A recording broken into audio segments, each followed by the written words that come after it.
Mark Selby. How are we, sir? I'm very good, Mr. Matthew Gordon. We're both, I think, are not in our traditional home places.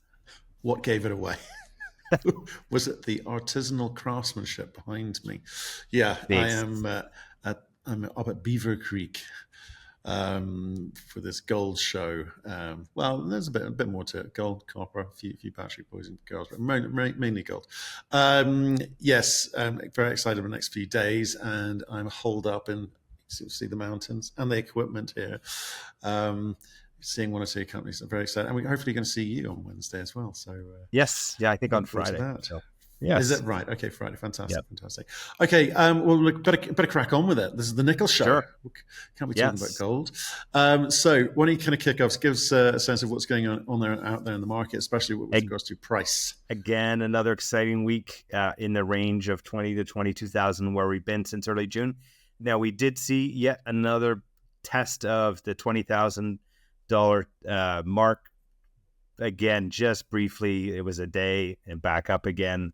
The chart right now is there's a pretty prolonged downward trend there that is, should break in the next few weeks here if it's going to break. But so far, it's bounced off.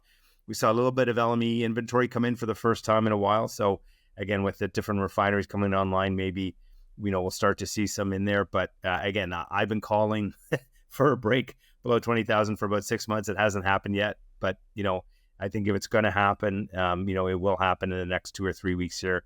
And again, I still believe we'll have that break for a few months, and then pop back up and strengthen into year end. Right. And tell us what else? What are the kind of key drivers of it? We always talk about China, Philippines, Indonesia. What's happening there? Yeah. So the interesting thing we talked a bit about it on the last call is just some real strength in stainless steel production. And it looks like we've seen a bunch of stainless prices increase globally. So it looks like we're in the early beginnings. I don't think absolutely confirmed, but we are seeing a bit of a restocking cycle. The whole stainless supply chain. Once stainless prices start going up, they start restocking. And that's why I always like stainless prices as a good indicator of the overall market. Some pretty crazy strength news. Chinese stainless production in August was up 40% year over year, forecast to be up 20% year over year in September. So, those are pretty robust numbers. And again, stainless is still the dominant user of nickel today. So that portends well. The other key thing is again, the bears, would tell you that there's like nickel everywhere, nickel ore, nickel intermediates piled up here, there, and everywhere.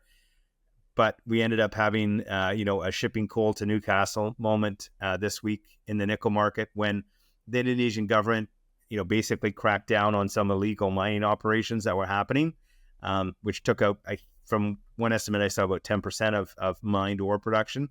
Well, that was enough to cause NPI plants in Sulawesi to go have to import ore from the Philippines to keep themselves full. So, a little surprised if there's that much stuff floating around that they had to resort to that. So again, there is definitely stockpiles around, but again, I don't think they're quite nearly as large as people think. Right. Okay. Well, exciting times. That is a strange one. But the government, you think there'd be lots of ways to deal with the illegal mining, but that's not for this conversation. It's for another conversation. I'm really interested to speak to you because you have spent a few days over in Korea yet again. What's happening over there? Yeah. So we had there's a number of groups that we're talking to. We had meetings with 7 of them. We didn't travel down south this time, so there's another couple of groups that we're talking to. So we didn't catch up with them on this trip. Again, things on the Canada Nickel Fund progressing very well. On the broader market story, I think I've talked about this a couple times in the past, but just to reinforce, how much more nickel is going to be needed in different parts of the world.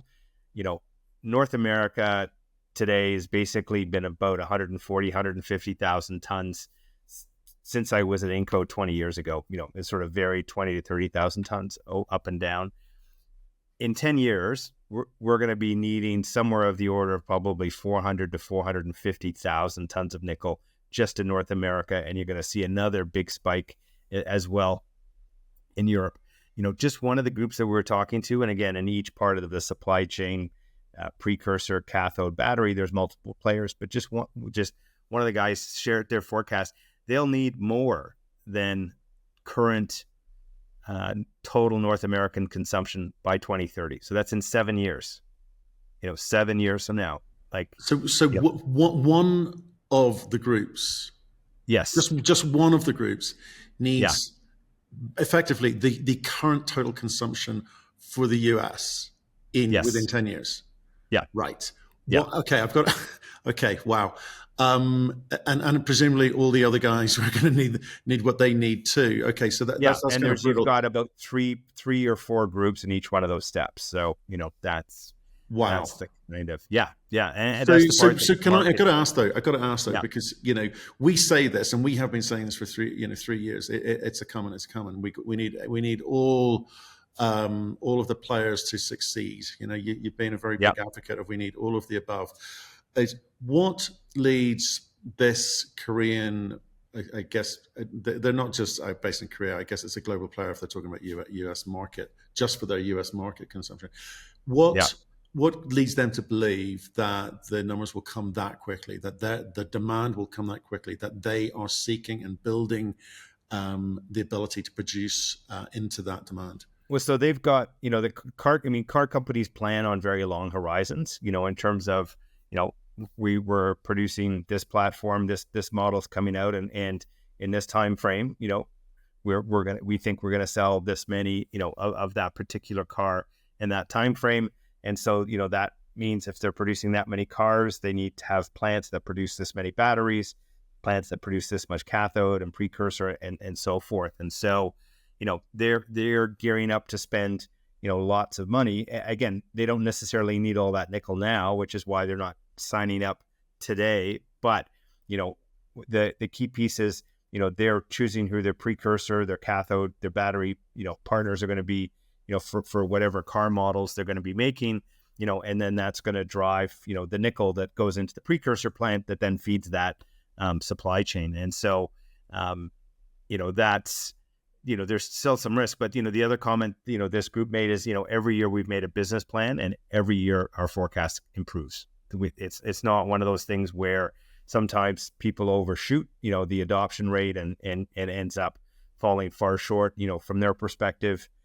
Each year they've moved it up and they've had to move it up again, by the time they get to the next year. I mean, again, it was maybe 3 years ago where, people had adoption numbers of maybe 15% globally by 2025 and 30% by 2030. And now we're looking more like closer to 30% by 2025 and 50% by 2030, and that's a massive, massive amount of additional nickel that's required. Right, and you were just talking about the competition between Korean players.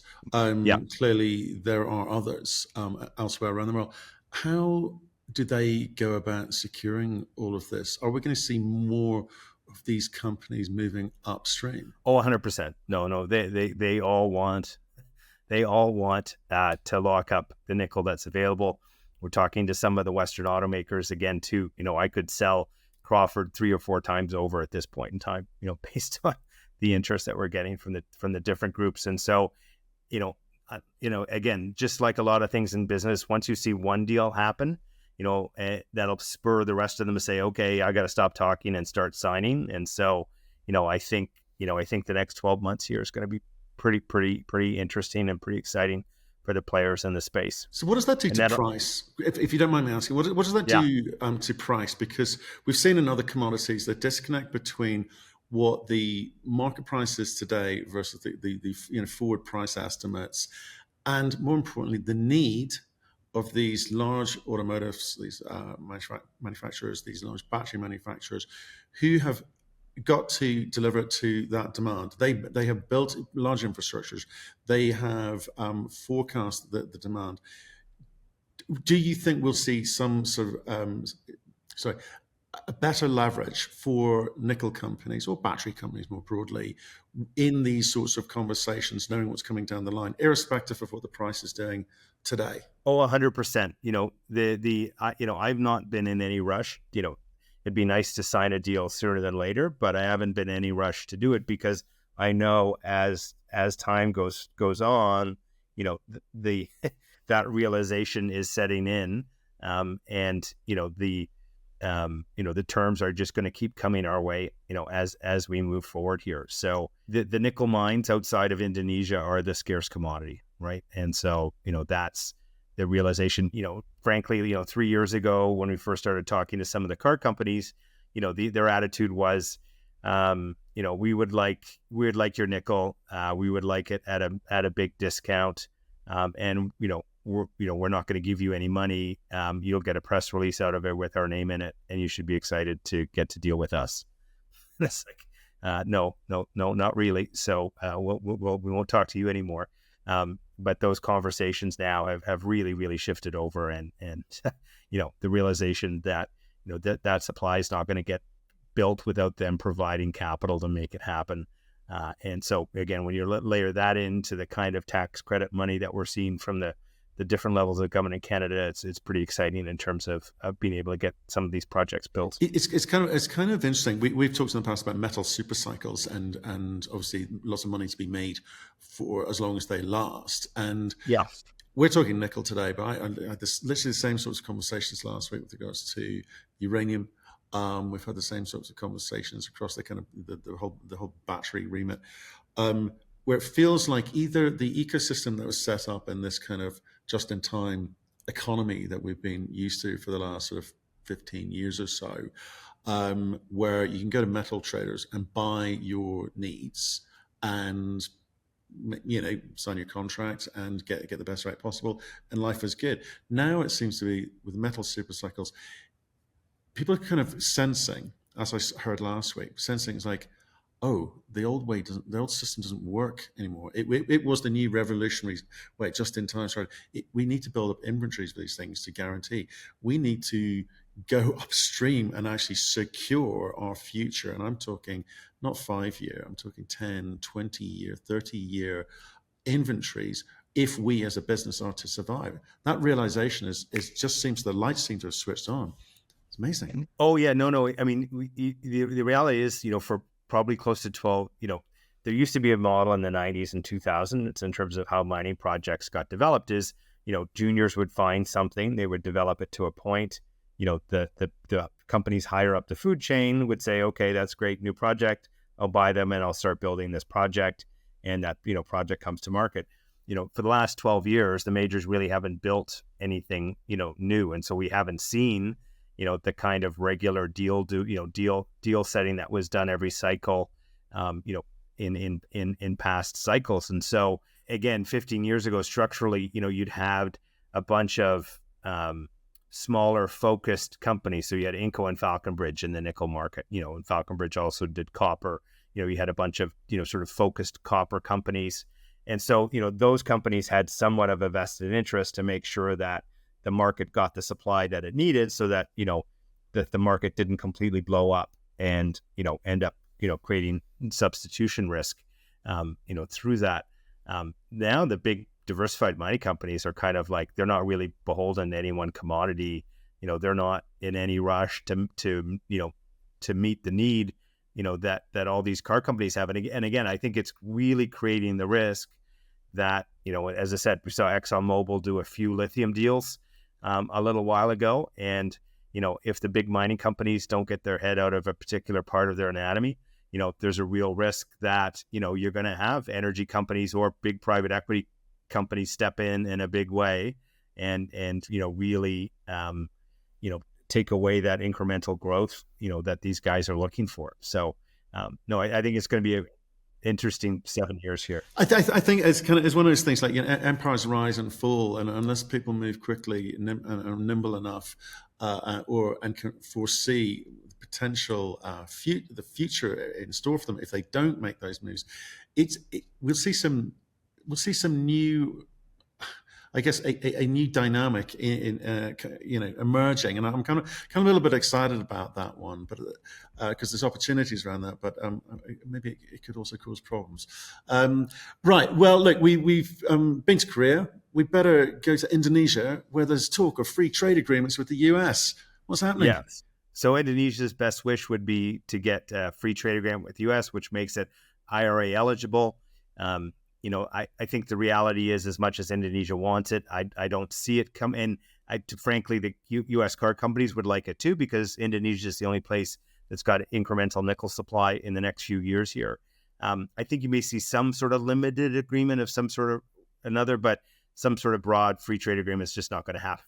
The whole IRA focus was about getting China out of the supply chain. And so all of a sudden signing up so that you can get a bunch of Chinese controlled supply to come to the United States seems to defeat the entire spirit and purpose of what's there. So, I think this will continue to come up from time to time, but, I don't think you're going to see much of it for sure. So Yeah, market's just got a little bit too savvy. I mean, it's happened a lot in the past. You just pop it over to another intermediary country on its way to you, and there you go.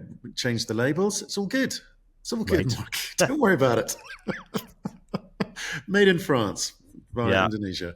Right, okay. Nickel Institute. I'm just going to say the word kabam. What's kabam Kabam. stand for? The I'm calling CBAM, it. the I'm Carbon pronouncing it that way. Border Adjustment Mechanism. So this is the EU, basically, so people can't skirt around, and instead of making stuff in Europe that has a high carbon footprint, import it from somewhere else. So starting earlier this year, importers in certain industry sectors, one of which included steel, including stainless steel, which meant that ferronickel and nickel pig iron got caught up in that. They'll basically have to start reporting exactly on the carbon footprint starting in January 2024, and starting in February 2026. January 2026, they're going to actually have to start to pay, basically buy credits if they want to have, to offset the carbon footprint of some of the stuff that's coming in there. So it's going to be sort of phased in over an 8-year period, but it's this carbon border adjustment mechanism that I think is really going to help set the price between low carbon and high carbon feed. It's one thing conceptually to pay for it, but when there's a real market tax in between the two options, that really makes it very clear what that premium could look like.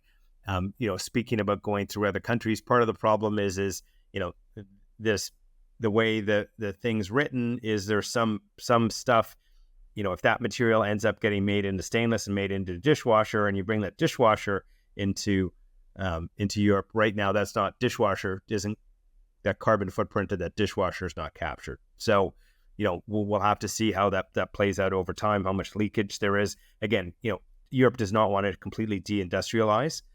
So they'll, work to sort of, shut some of that stuff down if it happens. But, this is really concrete. Again, there's been lots of talk about stuff happening. This is a very concrete thing that's going to have a big impact, on about 15 to 20% of global nickel production. So again, with Canada Nickel having low carbon supply, very, very happy to see this coming, and we'll be glad to see it through. Well, we have been talking about it for over a year, haven't we? But here we are. Carbon border adjustment mechanism in place. Do you think we're going to see more versions of this in other parts of the world? Will there be some sort of standardization? I mean, how do you see this playing out? It would be nice to be some standardization, but I think given the diversity of public support for it in different countries, I think you'll end up seeing a bit of a rainbow of different stripes. I think, countries that share a similar view to the EU will likely put some similar sort of mechanism in place, which will be great. So it will expand from Europe on that basis, but I think you'll end up probably seeing 6 different mechanisms of one shape or form or another. We've got a different one in Canada right now. So in terms of what's there. So and do you think there'll be some commingling between other initiatives, or is this with the European version? That's it. That's an EU directive, or can we see other as we see time and time again when moments like this appear, people kind of rush in, create all sorts of stamps, awards, ways to measure and reward. I mean, how is this thing managed? Who regulates it? I don't know which EU agency is, but there is an EU agency that does track all this stuff through the adjustment mechanism and all the reporting that needs to get done. So, there is a bureaucracy that will track and measure it. Okay. So yeah, and as you said, I mean, we've already seen kind of a rainbow of no one really knows what green means anymore in terms of the actual product impact. No one really knows what zero carbon means. So I think we'll need to see some more regulatory clarity going forward. To actually make some of this stuff happen, and this is one set of well defined rules. So hopefully they'll continue to sort of go from there. Okay. Okay. Well, let's see how that evolves and changes. Because, like I say, the kind of carbon credit market is very confusing for a time. There's lots of ways you could measure it, and lots of standards being applied, but very hard to sort of differentiate, and quite often conflating different types of carbon credits. So we'll come back to that, I'm sure. Should we talk a little bit about market and something we talked about recently, FPX? Yeah. So FPX put out their PFS in September. The good news is the nature of the deposit has a low strip ratio. It's less than 1. It's good to be up in the mountains where all the overburden gets scraped off. Because it's a single mineral, aurorite, which is magnetic, they have a relatively simple process plant, which is all driven by magnetic separation. And because they end up with a high-grade concentrate, again, ultramafic deposits, in general, tend to produce higher-grade concentrates. And this one, which is all aurorite, produces a 60% nickel concentrate, which is just nickel and iron, which is perfect to make stainless steel and alloys. They also gave the market a refinery option in terms of what it would take to get to batteries. So it was good. Overall, $2.2 billion initial CapEx for 100,000 tons a day, and then they scale up to 160,000 tons a day, so even bigger than what we're looking at with Crawford. $2 billion NPV, 18.6% IRR at $875 a pound nickel. The one of the big drivers of the IRR and NPV are they included the government tax credits, that we're going to get. So that would be several $100 million, additional value that got added in there. So, that is the kind of improvement, we're getting to see from being able to factor those tax credits into the mine life. And again, almost 30 years at 59,000 tons of nickel a year. So, excellent, cash costs, just about $8,000 a ton, which is great. So, really, really good to see, to see part of Team Ultramafic, deliver a good result. So, very, very happy to see those results. And for Canada Nickel perspective, we've got one of our deposits, Midlothian, that looks like it may be aurorite only or mostly aurorite. So, seeing that kind of result for the FPX project, which is in a more remote part of British Columbia, the fact where we are with Midlothian, whatever economics they have there, would be helpful here. Again, we're only 4 holes into Midlothian, so a long way to go. But was pleasantly surprised by that. Yeah, and we'll say it again because we need to keep saying it because people keep asking. We're talking about, yes, low grade, but long life of mine, good IRRs, and the kind of thing that attracts the kind of people we were talking about, the Korean type people we were talking about earlier. They want these big, long, large scale projects. So well done, FPX. And we'll hear from you, no doubt, once you've got a few more holes into Midlothian and see where you're at as well. Okay, and one little fella one straggler at the end. I hadn't talked about before, a company called Dreadnought. They've got multiple projects across metals and a pretty chunky market cap. But they've got an interesting early stage nickel project where First Quantum's actually earning into 51%. And so they had 4 or 5 holes, had multi-100 meter strike length. They have no assays yet, but they've basically intersected nickel sulfide mineralization across 14 to 27 meters, and the depths are relatively shallow, and it's in a part of Australia that's been relatively unexplored for nickel. So again, we have had very few true greenfields discoveries. So it's good to see. We'll wait to see what those assays look like. But just wanted to keep your eye on over the next few months here. There we go. We're always happy to help support other nickel companies out there. Well, look, Mike, I appreciate it. I know you're in Europe somewhere now. I'm in Zurich at a stainless conference. Stainless conference. Okay, cool. Yeah, as Crawford will be the only chromium producer in North America, and chromium used in stainless steel. That's in addition to the battery industry, we're also, in discussions with the stainless and ferroalloy sector too. So got two things going on: EV, stainless steel. There we go. Okay, so we'll see you later in the week, yep. and safe travels. Thank you, sir.